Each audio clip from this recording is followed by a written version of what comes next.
40대 중반의 남자입니다. 제가 대학생이던 시절의 이야기를 한번 해보려고 합니다. 지금은 땅값도 많이 오르고 신식도시가 들어섰지만 제가 살던 시절에는 그냥 평범한 서울 근교의 동네였습니다. 저희 집은 근처 대학가에 있는 단독주택이었는데 한옥 모양 건물이라 동네에서 조금 유명한 집이었습니다.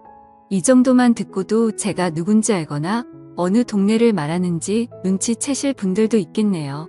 아무튼 저는 그 집의 장남으로 동네에서 유명한 사고뭉치였는데 결국 노는데 정신이 팔리다 보니 대입에 실패하고 말았어요.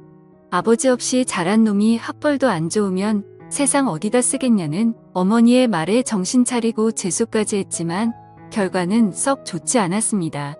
군대를 다녀와서도 별로 할 일 없이 지내고 있었는데 어느 날 어머니가 여권이랑 비행기 티켓을 저에게 내미시더군요.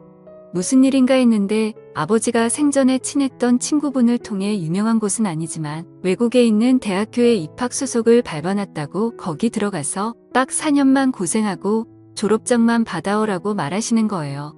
제가 그동안 어머니 속을 많이 썩였나 싶기도 하고 사실 어머니 모양새가 이 학교를 가지 않으면 거의 저를 밖으로 내쫓아버리겠다 하는 모양새여서 그렇게 호롤단신으로 유학길에 올랐습니다. 앞으로의 새로운 생활을 기대하면서요.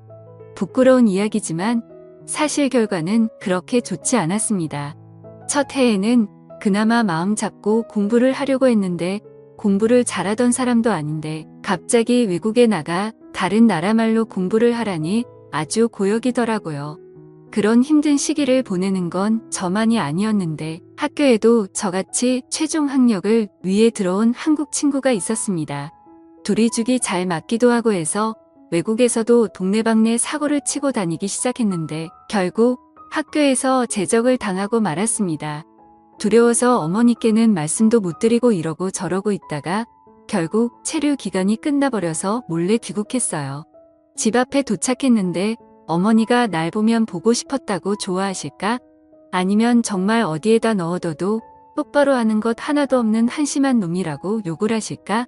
이런저런 생각에 집 근처 전봇대 뒤에서 들어갈까 말까를 한참을 고민하고 있었습니다.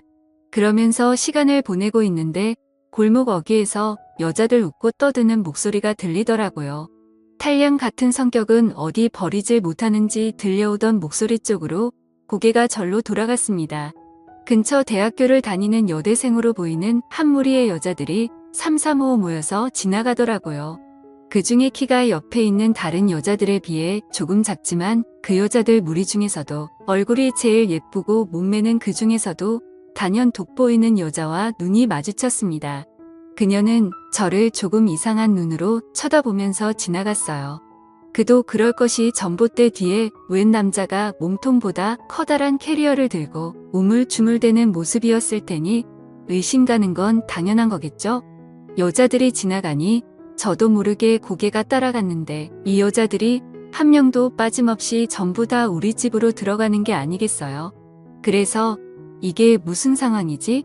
하는 생각이 들었습니다. 더욱더 혼란해진 저는 집 대문 앞에는 발도 못 붙이고 계속 전봇대 뒤에서 무슨 상황인지 파악하느라고 가만히 있었죠. 그런데 얼마 안 있어서 경찰이 오더라고요. 수상한 남자가 집 앞에 서 있다고 신고를 받고 왔다고요? 경찰에게 저 여기 사는 사람이라고?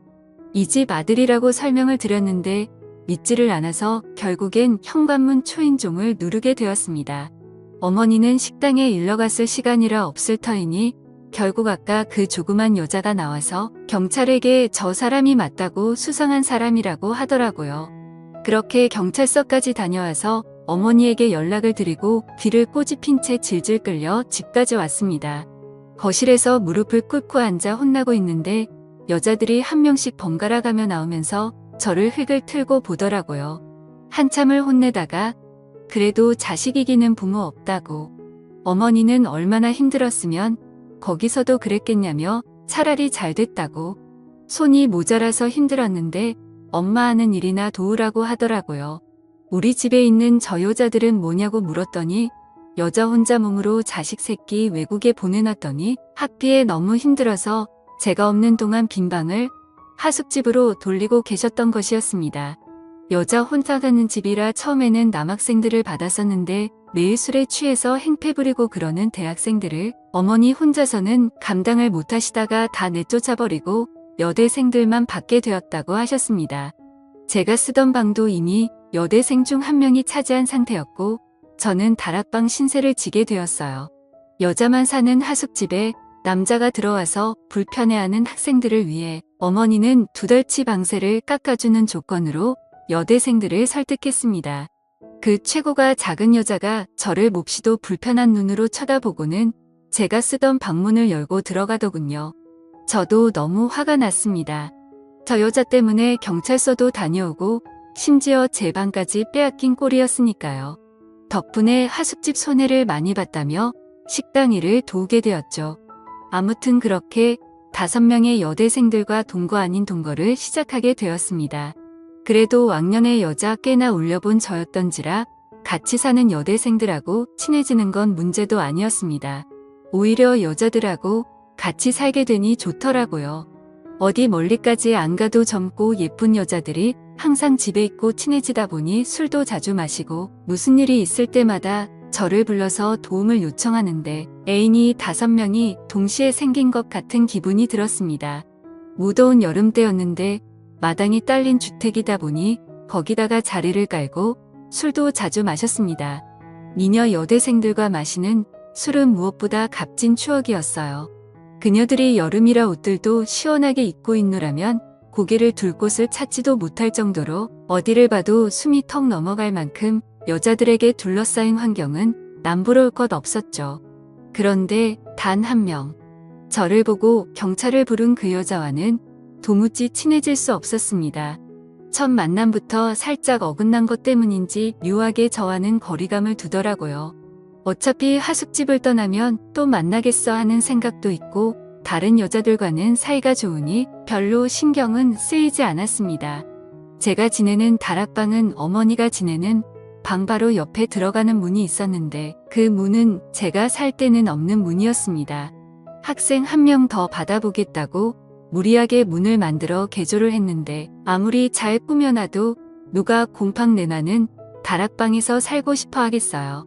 결국 방을 채우지 못하고 빈 방으로 내버려 두고 있었는데 마침 제가 돌아와서 지낼 수 있었던 거죠. 단열도 잘 안 되는 여름에는 지내기가 아주 죽을 맛이었습니다. 다락방을 거실에서 들어갈 수 있는 문을 만들기 전에는 다락방으로 통하는 문은 제 방에 있었습니다. 물론 그녀들이 들어와 살기 시작하면서 제가 쓰던 방에서 통하던 문은 다락방 안쪽에서 막아놓기는 했지만요. 하지만 그날은 특히 더 무더위가 기승을 부리는 날이었습니다. 원래는 낮부터 어머니의 식당에 가서 일찍부터 밑준비를 도와주기로 했었는데 서울에 있는 이모가 맹장염으로 입원을 하게 돼서 그날은 식당을 휴업하고 어머니는 이모의 간호를 위해 병원으로 가 있는 상태였고 여자들은 다 학교에 가 있는 시간이니 저는 혼자 붕 뜬 상태로 집안에 덩그러니 남게 되었습니다. 정해진 약속도 없고 사실 집에서 놀고 있는 건 제 친구들을 통틀어서 저 혼자밖에 없었기 때문에 급한 약속도 잡기에는 무리였습니다. 근처 책방에서 만화책 몇 권을 빌려와서 누워있는데 해가 중천했더니 점점 다락방이 달궈지기 시작하더라고요. 단열도 제대로 안 되고 창문도 따로 없는 방이라서 방은 서서히 찜통처럼 되고 있었는데 거기에 선풍기 가지고는 이 더위를 쫓아낼 방법은 없어 보였습니다. 그러던 와중에 문득 제 방에 설치된 에어컨 생각이 나더라고요. 다른 방에 비해 제 방은 큰 방이었고 당시에는 에어컨까지 설치된 환경이 아주 좋은 방이었습니다. 당연히 하숙방 중에서 하숙비도 제일 비쌌어요. 자꾸 안쪽에서 대충 떼어놓은 제 방으로 통하는 문이 눈에 밟히더라고요. 따지고 보면 저 방이 원래 저희 방이었어야 하고 우리 집에 들어오는데도 그녀 때문에 경찰서 신세를 졌던 게 생각이 나 괘씸하기도 했습니다. 그녀도 지금 학교에 가 있고 평소에도 여자들의 스케줄을 꿰고 있던 저는 다른 여자들도 5시가 돼서야 집에 돌아온다는 게 생각이 났습니다. 원래 방 주인이 잠깐 방을 사용하는데 별 문제가 있겠어? 라는 생각에 그 길로 공구를 챙겨와서 문을 대충 떼어놓은 못들을 전부 다 뽑아버렸죠. 다락방 문은 오래 사용하지 않아서 그런지 여는데 조금 뻑뻑한 느낌이 들었습니다. 하지만 정말 오랜만에 제 방에 들어오게 되었죠. 제가 쓰던 침대는 여자 느낌이 물씬 나는 분홍색 이불로 교체되어 있었지만 제가 쓰던 책상이나 서랍장은 전부 다 그대로였습니다. 이 여자는 에어컨을 언제부터 틀어놓은 건지 방은 이미 제가 들어갔을 때부터 시원해 있었어요. 푹신한 침대가 눈에 들어왔지만 그래도 흔적이 남기 쉬울 것 같아서 바닥에 자리를 깔고 누웠습니다. 빌려온 만화책을 바닥에 엎드리다시피 누워보고 있는데 지상 낙원이 따로 없더라고요. 그리웠던 제 방의 에어컨까지 시원해 있으니 다락방으로 돌아가고 싶다는 생각이 들지 않을 정도였어요. 그 안락함에 취해버린 건지 어느덧 저는 잠에 들고 말았습니다.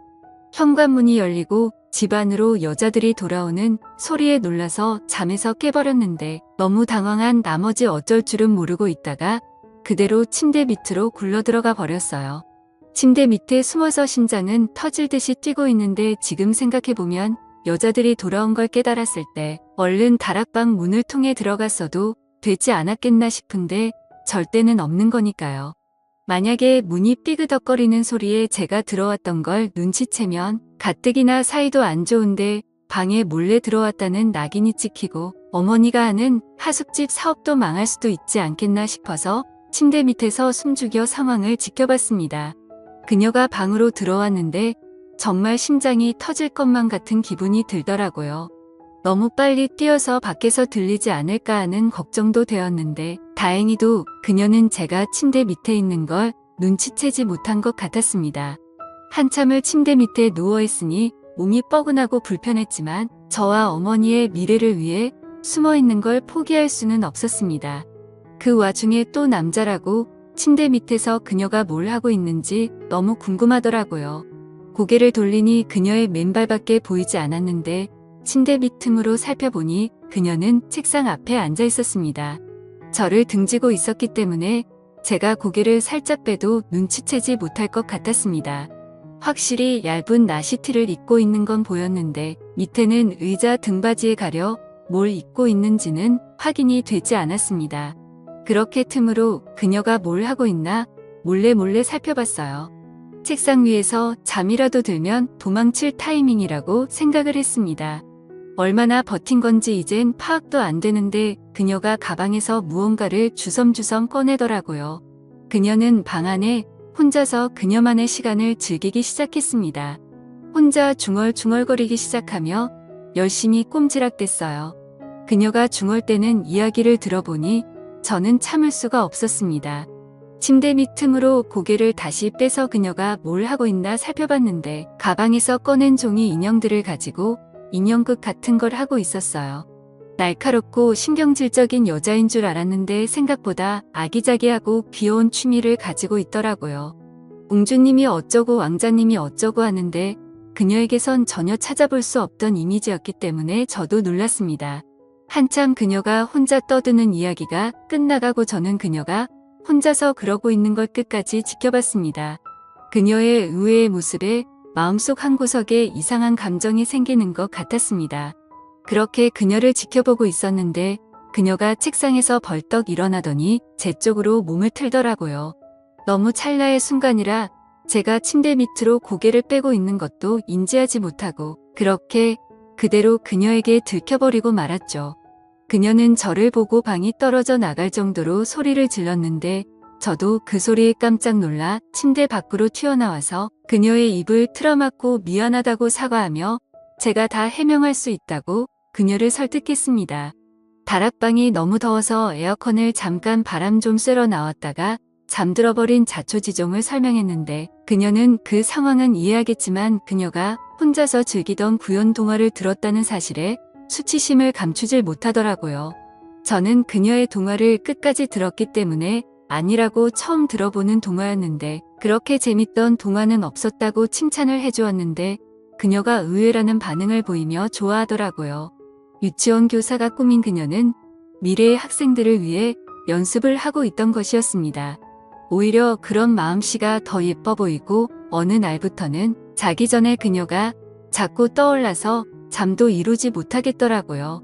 다락방 문은 그날 이후로 방 쪽에서 틀어막아 버려서 그녀의 방에 2번 다시 들어갈 수는 없었습니다.